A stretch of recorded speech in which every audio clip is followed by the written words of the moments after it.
Video I'm going to tell you how to add text in your Snapseed photos. So whenever you edit your photos, if you want to add any text or caption in your photo, you can just easily do it on Snapseed.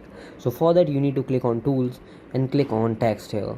So after that it will show you some pre-made templates. You can just check it down, or if you need a simple line, you can just click on that. It will open some simple things. Okay, for example, I really like this. I can just click on this, and after that I can just start editing it. Okay, I can just decide anything, any color or anything, and then I can just double tap on that text. So I can just edit this.